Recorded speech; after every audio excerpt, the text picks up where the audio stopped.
Welcome to the Psychedelic Integration Podcast. I'm Sinclair Fleetwood, a ceremonialist, plant medicine guide, and psychedelic integration coach, and I help soul seekers create lasting transformation so you can get unstuck, embody your power, and be authentic AF, all with plant medicine as your guide. If you're ready to go beyond visuals and get a vision for your life, if you know the end of your ceremony is just the beginning of your expansion, then this show is for you. I'm so happy that you're here. Welcome.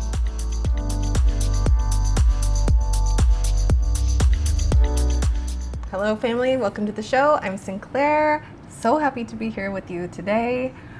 Man, it has been only a couple of weeks since I made my last episode. I have been traveling in Ecuador. I have done a 10-day medicine retreat at Hayulima Spiritual Sanctuary with my medicine family. I have been filling my cup, enjoying the beautiful nature that this beautiful country has to offer, and really getting deep into the space of receiving and the exciting place where we arrive when we get to receive all the gifts of the medicine work, and really vibing in the afterglow, being in that acute space after the ceremony, after the retreat, where everything is so vital and important. And I have so many things to share with you.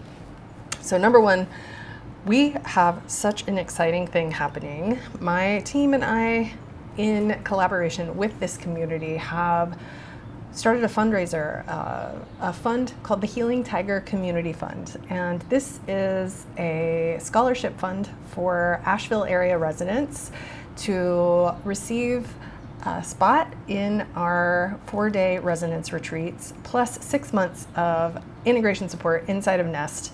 And we have already raised, just in the first few days, over $2,700 for this fund. We have one spot open for our April retreat, and the application is on my website. You can learn more about this fund and the beautiful woman who was our medicine sister, who is no longer with us, who this fund is in honor of. Her name is Naomi, and you can find out how to apply. If you live in Asheville or the Asheville area, you were affected by Hurricane Helene, maybe you really want to come do this work with us, but the financial piece has been a challenge, this is for you. So go to my website, sinclairfleetwood.com/community fund. You can learn all about it. You can learn how to donate. Any amount helps. We are so grateful for your beautiful, generous hearts. Thank you so much for making this possible. I'm thrilled to be offering this. It's something I've wanted to do for a long time, and it's just such an honor to be able to be in sacred reciprocity in this way. So that is one thing. Number two, we have some gatherings coming up, April 18th to 21st. If you want to learn more on how to come do integrative work with the family, go to my website, sinclairfleetwood.com, click on events. You can book a call and learn more details, see if it's a good fit for you. We would love to have you. Also, if you are looking for deeper support, you can join Nest. Nest is my integration group membership. We meet every Wednesday night at 7 p.m. Eastern. It's such a beautiful container. It's intimate, it's small. I think we have 6 or 7 people in there right now. Really small, really lovely. If you need some ongoing support, I highly recommend it. And I also offer private coaching. So there are so many opportunities to take all of this stuff that we're going to talk about today. The afterglow, this work is about landing well. When you work with medicine, it can be one of two things. It can be a flash in the pan. It can be an experience that's like a peak experience that felt really good and really important and really powerful, and then fades away. And maybe you don't know how to hold on to it. You don't know how to take the step from working with the medicine to, okay, now what? Now what do I do with this in my life? And that's really where I am a bridge. I want to help people not only have the experience, but open fully to the possibilities of transformation and change that are the actual point of doing this, right? This is not easy. This work is not easy. It is painful, it's uncomfortable, it's difficult, it challenges you, it triggers you, it puts you really in a space of deep uncertainty, like unknowing, and it offers opportunity to change, to really find your why. Like, why do I want to heal? What do I want to heal? What are the root causes of the issues in my life? Like, what is going on at the deepest level? And can you build the capacity to hold all of that? Can you build the capacity to transform it, to change it, to feel it? Building capacity for feeling is a huge part of the integrative process. And so today I want to talk about acute psychedelic integration. What does it mean the first hours, the first days, the first weeks after you come back into yourself with all of this connection, all of this love, or maybe all of these challenges? It doesn't necessarily mean that you had a beautiful, blissful, euphoric experience, right? Sometimes you get your ass handed to you and you're like, what am I supposed to do with this? This is terrible and I feel worse now. So we're going to talk about the step-by-step process. What do you do in the immediate moments after? And how do you keep it going? How do you keep that connection to spirit? So the first thing to think about is the difference between acute and long-term integration. So acute integration is the first hours, the first days, that juicy, neuroplastic, open, soft place where you have expanded, you've opened, you've had the experience, and your soil, the soil of you is really fertile. It's like ready to receive change. It's ready, your brain is ready to make new neural pathways. It's the time to be present and aware of these old patterns, old thought patterns, beliefs that don't serve you anymore. It's the place where we really see. We have the vision, we have the vision into ourselves. We have the vision into the future that we want to create. We have ideas, projects, like so many things that come through. This scholarship fund I just created has been percolating for over a year, and the medicine was able to help me bring it forward and birth it into the world. And so that acute period lasts anywhere from, right after your ceremony or journey to a few weeks up to 6 to 8 weeks later. For me, I have noticed that my acute integration is about 6 weeks. After 6 weeks, I start to get a little squirrely. And that's generally when I like to come back into ceremony. So I like to keep that space really supple. And I go lots of times where I don't have ceremony that often. And it's good practice for me to build my capacity to bring myself back into balance without the medicine. And that's really the long-term integration, is learning what your system needs, working with what you have, changing the stories and ideas you have about yourself, what you're capable of, and anchoring the wisdom of your heart into your daily life. This afterglow can last forever if we want it to, if we do some work around integrating this altered state, this higher consciousness, this up-leveled consciousness into, okay, how does this fit into my daily life? Like, what steps do I need to take? What actions do I need to take? What practices do I need to do? What do I need to feel? What do I need to feel? What needs to change? What needs to shift? What am I willing to do? And how do I gather the willingness and the courage to make the changes? Because that part can be really hard, and that's sort of the long-term integrative process, right? So I work in the integrative space in our 4 bodies: the physical body, the emotional body, the mental body, and the spiritual body.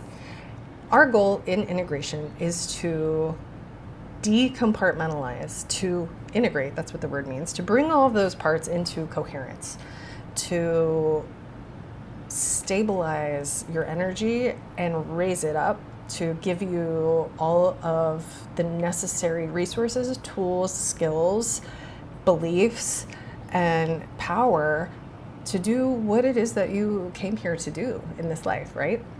So we always start with earth, the element of earth, the physical body. And that is the most important thing to take care of when you are coming back into yourself after a journey. The immediate aftercare is sort of the first 24 to 48 hours, right? So you want to focus on, first of all, staying in the liminal space with the medicine. Often, especially if the journey was difficult, we may feel rushed. Maybe the ceremony is closing and you're not quite out of the journey yet. Give yourself time. In our tradition, we have to we have a water prayer, we drink water, the ceremony's closed, but that doesn't mean you have to get up and go, go to your room and go to bed. It's like you can stay in that space, you can stay with yourself. And I really encourage milking that feeling, like staying close to the medicine, staying close to the energy of the medicine, keep talking with the spirits of the medicine, if you're in something, stay in it as long as you can. We don't want to rush back into normal life. You might be hungry, you might be thirsty. These are really important things to take care of. Hydration, especially. A lot of these kinds of ceremonies, we're not drinking water, maybe you've been fasting. So hydration and nutrition are really important. You want to focus on having gentle foods, maybe fruits, broth, avoiding stimulants, avoiding caffeine, avoiding eating anything really heavy. Sometimes we want to eat a lot because all this space has opened up, right, inside of you. And I invite you to take a pause and really see, what do you need? And if that's not available, maybe just wait a little bit, have some good water. Coconut water is really good. Broth is really good. Bone broth, a light soup.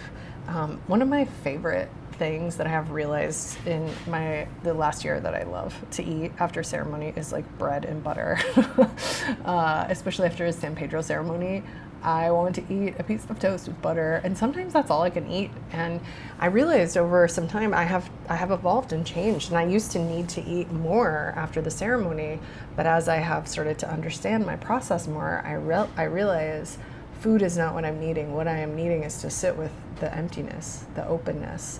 And oftentimes I would feel really uncomfortable with all the process that had moved, and I just, food is a way that we ground ourselves, and often we use it to numb and to suppress, as a comfort, as a friend. And it can be those things, and we can also be mindful around it. We can decide, okay, I'm gonna take it easy. I'm gonna like have a little bit of fruit and see how I feel. You don't have to eat a lot. And if you feel really hungry, get half of what you think you need and eat that and sit with it and see how it feels. Coming back into yourself, especially after a long, intense ceremony, maybe where you had an ego death, you had a big process, a big release, a purge, take it slow, take it easy, and hydrate, drink water, drink salty water with lime, electrolytes, something like Element is really good, and let yourself have time and slowness to come back into the body, right? And one of the most important things to do during this acute time, right away, especially if you feel really out of yourself, is ask for help. Ask your facilitator, your leader, ask the helpers, the volunteers, the staff, whoever is responsible for taking care of you, your sitter, your therapist, whoever you're doing this with. Make sure that you feel comfortable to say, hey, I don't feel okay. I don't feel in myself. Something came up in the journey and I'm really struggling. Sometimes talking about it can really help. I had a really tough San Pedro journey in my retreat that I just did. And it took me many hours to come back to a place where I felt settled. And, I do this work for a living. This happens to me too. We have hard journeys. That's part of it. I needed that just like that. I needed it to be really hard. I needed it to be an ego death. That's what it was. And I needed support from my sister, Christiana, my partner, Ian. They both helped me. She was making sure that I ate, encouraging me to rest, and reminding me that I was in a long process of unraveling and I'm gonna come back together. And I know those things, but I needed to hear it from her. I needed to see her beautiful face, her happy, gorgeous energy telling me, honey, everything is gonna be okay. And sometimes we forget in the moment that it's going to be okay because it doesn't feel okay. It feels crazy. It feels destabilizing. It feels scary. It feels like unresolved. And we want everything to have a nice little bow on it. Like, oh, this ceremony was so beautiful. Let me tie a little bow on it and everything's resolved and I got all the answers. And often, especially in retreat, or if you've been working with medicine regularly and you're kind of in a longer term change process, you don't get the answer. You get unraveled. and you have to sit in your unraveling, and it can be really hard. So that's why having a supportive community around you can be really helpful, even if it's just a friend. You know, the more that I do this work, the more I really recommend not doing this by yourself. I know a lot of people are doing what they can and doing solo journeys. That's where you are able to do the work, and that's beautiful. I'm not saying it's wrong. And that component of if something goes a little askew and awry, it can be really challenging. And we want to make this as soft and supportive as possible, right? So hydration, nutrition, support from your people. Ask for help. Even if help is somebody please bring me something. I need a pillow. I need a blanket. I can't really move right now. Somebody help me walk to where I need to go. Take me to my bed. And that brings me to the next acute integration step. The grounding in the body is rest and sleep. We have to rest after these journeys. We have to sleep. And sometimes it feels really hard to sleep when you have had medicine. You know, maybe the mind is not wanting to go to sleep yet. There's stuff still moving. You don't have to sleep necessarily. You can just rest. Just lay in a cool place, maybe put some music on that feels soothing, or meditation. Cover your eyes, get really cozy and comfy, take a shower.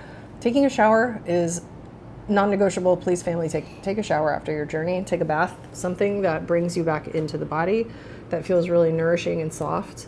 And honor your exhaustion. You know, a lot of times we are in really long containers. The journey can be strenuous, physically, emotionally, mentally, spiritually. A lot moves. A purging is really tiring. It's taxing on the body and the nervous system. And we want to create soft safety in the nervous system so that you can start to take care of the soil that's going to receive all these seeds. And sometimes it can feel really hard to take care of yourself in those moments, like especially if you had a challenging experience. So when in doubt, drink some salty water and go to bed. And if you need someone to sit with you, ask for help, ask for support, ask for, you know, a friend, can you come lay with me? That's okay.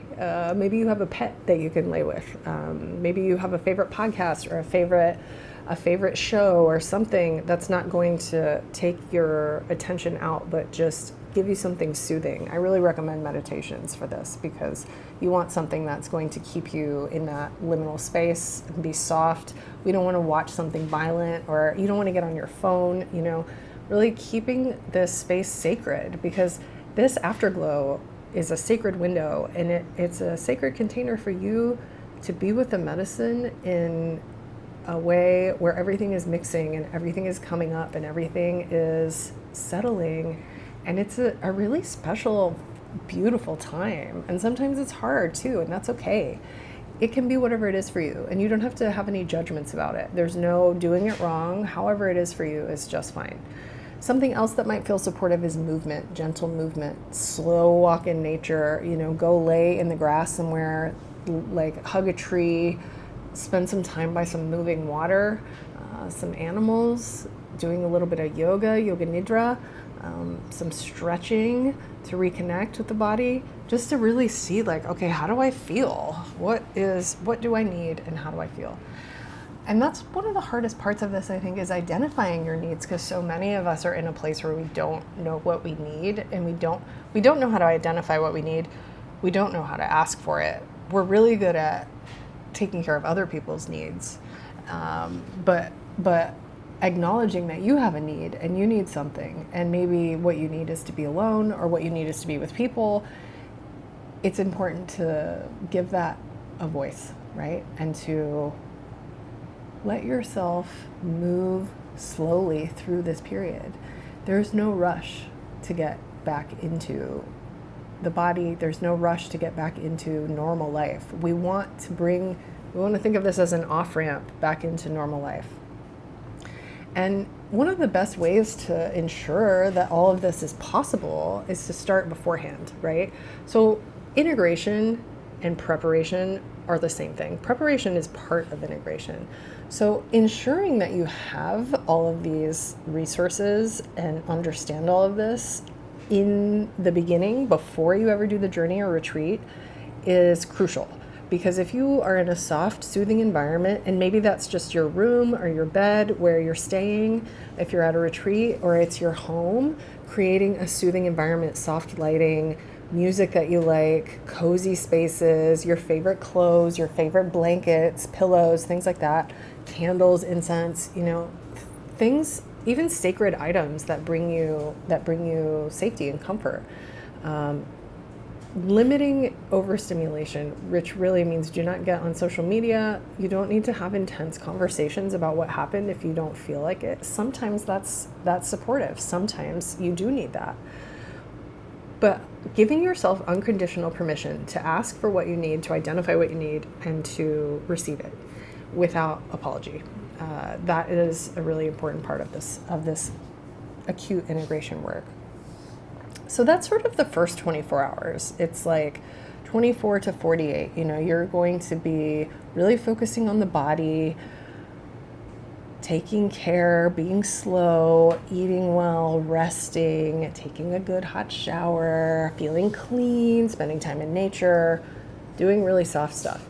Another thing that I highly recommend, this is something I teach inside of my Nest container and to all my clients, is journaling. Journaling your raw experience. Like, you may have gotten some bullet points, there may have been some little tidbits, or maybe a huge download came, and we get these visions and messages, and it's so important to document this. For me especially, like, I am a writer. Writing is a way that I can remember things. When I write something down, it anchors it into me, and I like to do a stream of consciousness journaling, like writing down everything that happened inside of your ceremony, everything that happened in your journey, visions, emotions, messages, weird stuff that you saw that kind of stayed with you. Like, write it all down. Ask yourself, what surprised me, what emotions feel like, what feels like it's risen to the top, what does your body need, what do you need to know for the future that's present with you right now. And you are not going to remember consciously every single thing that happens inside of the medicine experience. You are not meant to. Sometimes we get things that come in that we don't understand in the moment. I am still having integrative experiences from journeys that I had 7 years ago when I first started this path. Ayahuasca continues to build our relationship, and she will bring something back from the past. Okay, remember when I showed you this? So now here's another facet of this. Here's another unfolding. It's blooming more now. And it's astounding. It's amazing how these plants they're so intelligent and they're so wise, and they're in us and they're getting to know us, and they're having an experience through us. So we're having an experience with them. We're co-creating this experience.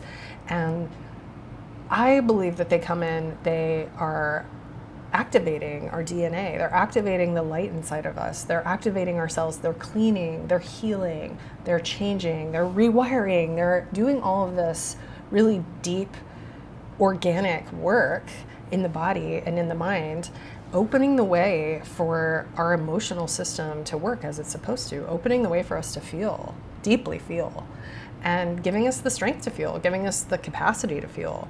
It's really hard to feel things if you don't have that capacity. That's why we don't feel them, because it's too much. So our nervous system is like, no, I don't want to feel that. That's too hard. And then the medicine just opens everything. So sometimes you have a journey and you're like, I feel super angry. And you think, well, the medicine is making me angry. And it's like, no, the medicine is showing you what's in the way. You want to feel joy and peace and love and empowerment. You have to feel the things that are blocking that. And so much of the medicine journey is clearing out the stuff that we are not, the things we don't want to carry anymore. It's like the cosmic trash collector, It's like, oh, you're carrying all this trash. Let me take that for you. Great. Here's a nice cleaning inside your body. Here's a nice scrubbing of your spiritual body. Like, let's squeegee open your third eye, as Bill Hicks says, and open. And sometimes opening comes after contraction. So I use this metaphor all the time with the dahlia, the way the dahlia blooms. It opens a little and then it closes, and then it opens bigger, and then it closes, and then it opens. And it's like, this is how life works. It's expansion and contraction, expansion, contraction. So every time we have a contraction, something is difficult, something is triggering, something is hard, something is certain something is sticky or crunchy or ugly or shameful. It's an invitation. It's rising to be felt. It's rising to be healed. And when you write all of this stuff down, it gives you an anchor. You're anchoring it in. You can go back into the experience and check back in and keep that connection open, because this process is ongoing throughout your integration. So if you can, it's just like capturing whatever you can and trust that whatever comes through in the writing, whatever comes through in the journey that is in your consciousness, that's your material to work with, right? And you don't have to worry about missing out. You're not going to miss out. Whatever you need to know is in there, and maybe it's not ready to rise yet. Maybe it's like in your DNA, it's in your cells, it's in your subconscious, and it's working there. And as you continue on your integration journey, more will become clear, right? It's really special and magical the way that it works. So that's basically the physical, like acute steps right after 24 or 48 hours. Then we have the spiritual, the mystical anchoring, the emotional. So we work on the physical and taking care of the physical body and taking care of the vessel so that we can create the perfect conditions to feel.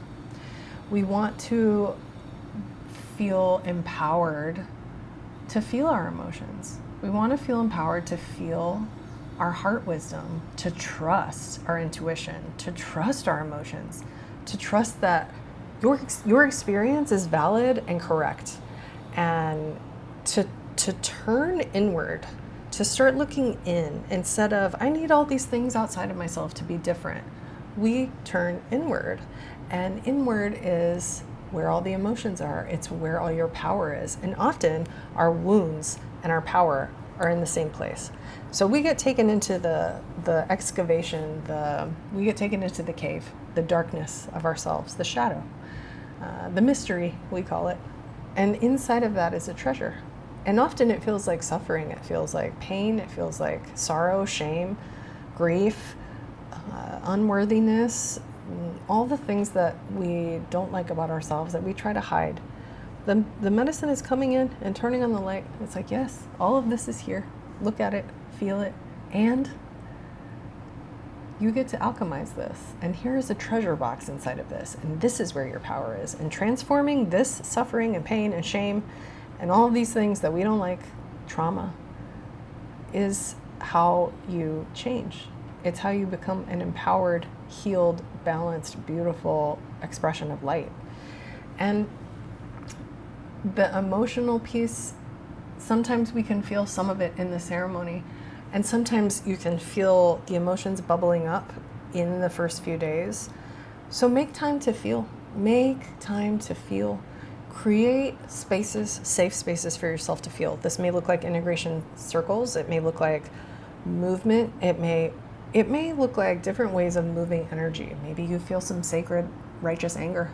Maybe you need to go ask a tree, can I smack you with a stick? Maybe you need to break some stuff, finding healthy ways to allow the emotions to come through without judgment, without trying to shove them down, because really that's what we're trying to do, is open the way for the emotions to flow so that they flow like the ocean. I'm at the beach right now. The ocean is flowing, it's always coming in and going out. The tides come in, the tides go out. And that's how our emotions are. They're not meant to get stuck. They're meant to be felt. And when you trust yourself and you trust your capacity for feeling, you're not going to get knocked down by a tidal wave. It might be hard. You might have some things that are really difficult to face and feel, but you trust in your capacity to do it. You trust in life, in the process of life. You trust in the body to hold it all, and that you are in a safe body, in a safe place to feel anything that comes up. And this is something that can take some time. You may feel euphoric, and then often what happens is we feel this euphoria, we feel this connection, we feel like, oh, the answers are here, like I've got it. And then we have to go back into our regular lives and we lose it. And losing the connection to the magic is part of the process. It happens to everyone. It happens to all of us. We just jump back into the regular routine. We go right back into the way that we were doing things. And then we're like, oh, well, that didn't work because nothing is changing. So I'm inviting you to make space for change. Everyone wants to change, but nobody wants to do the changes. So we have to decide, am I willing to change? Am I willing to feel this? How can I greet what is here with more love and compassion? Because love is the language of the universe. Love is always the answer. How is whatever is arising in you your most important teacher in this moment? One of the things I ask in my containers is, how is this exactly what I need right now? Especially the difficult things, especially the things that we're like, I don't know if I have the capacity for this. You do, or it wouldn't be here. And it's inviting you to change, to write a new story, to let the emotions come through and not let them take you away. We get really attached to the drama of our lives, right? But we have the ability to say, okay, I don't need to be so attached to this. I don't need to be so overwhelmed by my emotions. I can be calm. I can be like the ocean. One of my favorite poems about water is by Naira Waheed, and it's very short. And she says, if the ocean can calm itself, so can you. We are both salt water mixed with air. And I really love that, because if you think about how the ocean moves, it's the same as our emotions. Our emotions are the water element. The ocean is moving, and sometimes it's furious and it has huge waves and it's smashing and it's breaking things. And water, water can destroy. It can destroy. And it's also the basis of life. So we have both of these forces, both of the polarities of the water inside of us. We can identify with anger. We can identify with depression. I am depressed. I am anxious. My anxiety, my PTSD, we are like, my precious. Or we can say, okay, I've been through some shit. Some of it really sucked, but that's not who I am. My identity and my presence is so much stronger than these emotions. And I can give them permission to be here. I can make a relationship with them. Why are these painful things here? What are they trying to show me? Really putting some energy and time and practice, meditation, some gentle movement, something really soft. Creating a soft nervous system, a safe nervous system, creating safety in the body so that you can feel. And you don't need outside circumstances to change, because you are good. You are in peace. You are in your power. You're in your presence. And you can handle whatever. That's really the goal of integration, right? Is to be a strong, badass warrior of light. At least that's my goal. And there's lots of practices around this. Like spending time in nature can change your mood so easily. And it helps us see like so much of the stories that we're telling ourselves, the drama, the narrative that's going on in our minds is really just made up. It's just a story. You can change your belief system. You can change your emotional environment. You can honor your feelings. You can honor your trauma. When we move away from identifying with trauma, it doesn't mean that it no longer happened, or you're just getting over it, or any of that. What it means is you are evolving, and you see the trauma as part of your path. You would not be who you are without these things that have happened, and these difficult experiences that we have, the symptoms, the chronic illness, the suffering, the pain, the relationship problems, like everything we experience as humans is here to teach us to grow, to invite us to respond instead of react, to give us the power to take a pause and to not be so, a little boat in the ocean getting flopped around. You are the ocean itself, like that. So something I like to do in the post-ceremony time with regard to emotion is just making everything really special. Walking in gratitude, choosing gratitude, putting intention into okay, what am I going to do tomorrow? My day is going to look like this. My intention for this day is this. Making prayers over my food. This is a practice I started many years ago. It's so beautiful to pray over your food, to reconnect to the water, to say prayers into the water that you drink. When you pray into the water, you're changing its crystalline structure, and you're putting that in your body. This is why we are praying over the water all the time. We are drinking the prayers. We are like embodying the prayers. working with fire, working with candles, working with a gratitude practice for the medicine, for your path, for the unfolding, creating an altar where you can bring this energy and sit with it and remind yourself every day, what did I learn from this? What is my ongoing path with this? And how is it alive in me? Because you are a living altar. You are a living expression of medicine. And, starting to pay attention to synchronicities, to the way that life is unfolding and how you can trust it, how you can trust everything that's going forward for you. And asking to integrate in your sleep, asking the spirits of all that is, this consciousness that we are part of, to support you. Putting your bare feet on the earth, sitting with a tree, playing with your crystals, doing stuff with plants, asking nature for lessons, and paying attention to the lessons that nature is offering, because nature is always showing us how to live. The birds will talk to you, the ants will talk to you, the ocean will talk to you, the sky is talking to you. Like, everything here is for your benefit if you can tune your receiver to receive it. So the third part of ongoing integration is putting attempts in order to work with the mind, to work with our thoughts. And this can be I think is the most tricky part, is the mental space, the air element, the place where we are really getting tangled up because we have these, these patterns and these ruts that we kind of are working through, and they're on autopilot. They don't have a lot of, there's not a lot of change going on in there. It's just like, okay, I believe this, and so this is like this, and we create stories, we create based out of fear. It's all protective, right? The way the mind works is to protect you. It's efficient. It wants to keep you from being hurt, and sometimes it creates all kinds of things to keep you from doing something different, because that's its job, is just to keep you alive. But we have control over the mind. The mind is not your enemy. The ego is not your enemy. It's our job to integrate these and to invite the mind to come to the party. Like, the party is in the heart. The heart is like, the party, it's the bass, right? But the mind is the melody. The mind is the music. The mind is where we create from the inspiration that we've planted.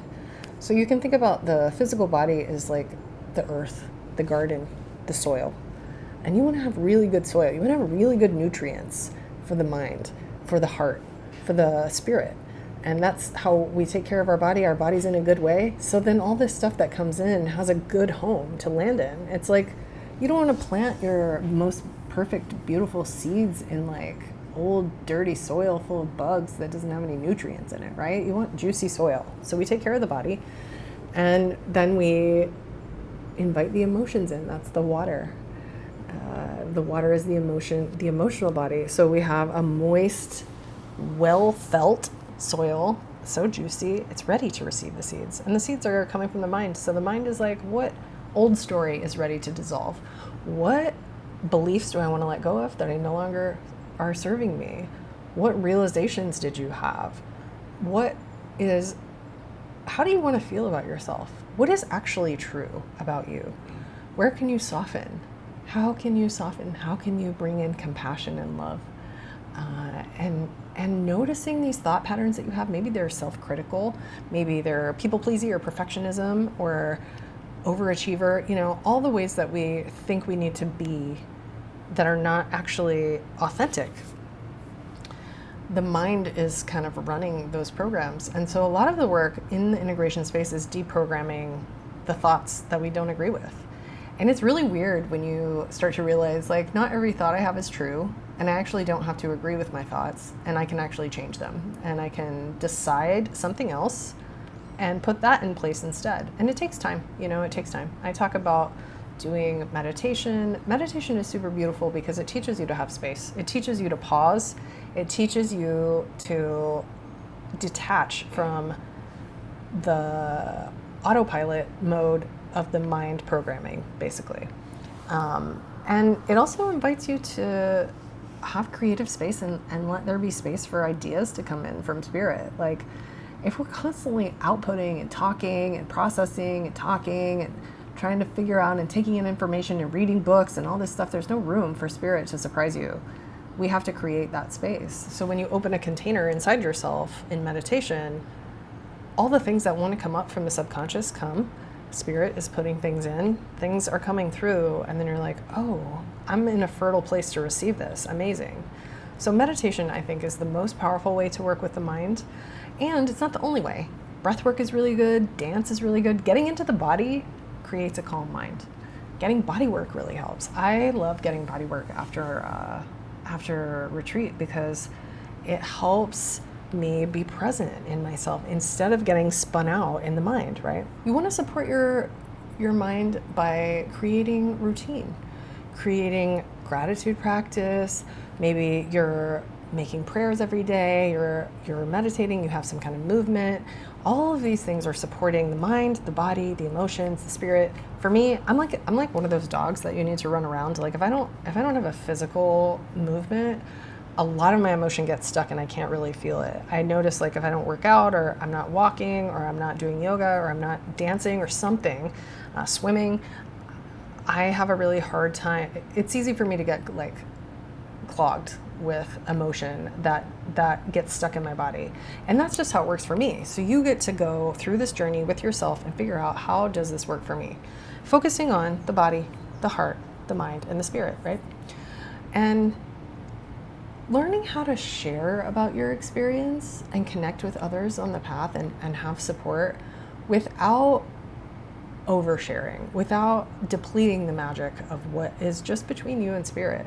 There are some things that are just for us. There are some things that are just for us, that are just between you and nature, or you and spirit, or you and the medicine. And finding that support system, this is why I created Nest, because I wanted there to be an open door place where people could come and process. And it's not an integration circle, it's coaching. So these are people who are working with medicine, they're on the path of spirituality, and they're trying to use these tools, the medicines, to change their lives. And what that looks like is we do lots of coaching around relationships, mending relationships, relationship with yourself, relationship with spouse, relationship with family, siblings, sisters-in-laws and brothers-in-laws, and relationships with work colleagues, a lot of relationship work, a lot of work around finding the sacred mirror of another and seeing things that we don't like in ourselves and learning how to transform our relationship with the things we don't like about ourselves. And how you do that is with other people, whether it's an integration circle, whether it's something like Nest, whether it's private coaching, maybe you have a therapist. But it is so important to be able to share openly about the work that you're doing in the language that you want to use to people who speak spirit. And often that's hard to find in a clinical setting. I think there's a lot of beautiful clinicians and therapists doing medicine work, but often there's restrictions because of their licensing and things, and they're not able to talk about this stuff. And maybe they don't have the spiritual component. There's a very deep scientific component of the psychedelic community that's all about testing and neuroplasticity, and all that stuff is beautiful and it's great to know about. But without the sacred earth medicine piece, I think you're really missing out. The spiritual component is why we're here. We are coming back into relationship with the earth. We are coming into relationship with the water. We are coming into relationship with our own water, with our own animal nature, with our own wildness, with our own intuition. And that is just not part of the, Western program. It's like, okay, hippie, like, good luck. So find people that speak the language that resonates with you and share with them. Ask for help, get support. It's really important, because otherwise, when you don't have support, these experiences start to fade, and then you feel like it didn't work, or that you spent a lot of money and you didn't get what you wanted. And a lot of times when you don't get what you wanted, you are getting something else that you need in a different way. And it just takes a conversation with someone who understands how to reframe it and help you shift your thinking about it. That's really what coaching is all about. let's change the narrative. What does this actually mean? What could it mean? And really just asking questions to get you into a deep place of self-inquiry so that you can do really transformative work in your life.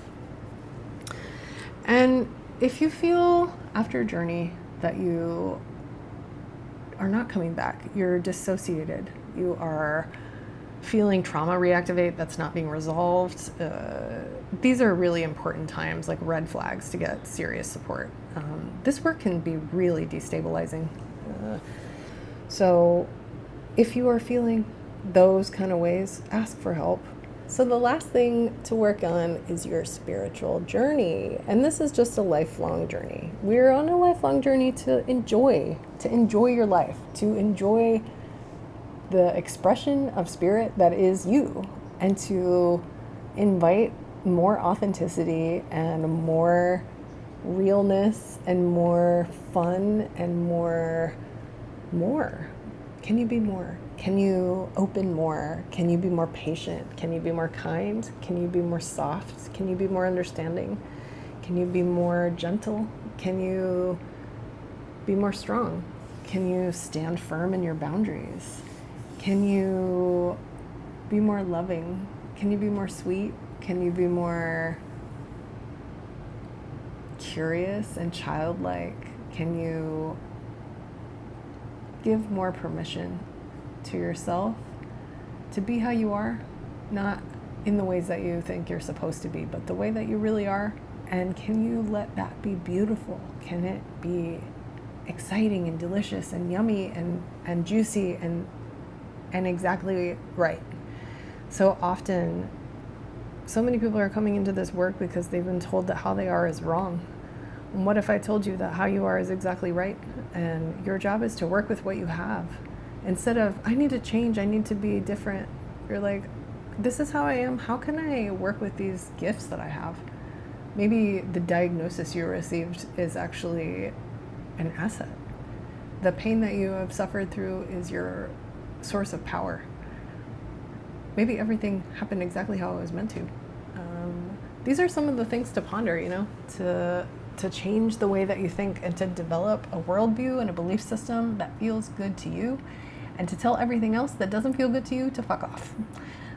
You don't have to take on anybody's reality. You don't have to follow a teacher and decide that they are telling you how it is and that's how it is and they know how it is and you don't know anything. You get to trust yourself. You get to be right and do what's right for you. And all of this is in your power and in your control and in your agency and sovereignty.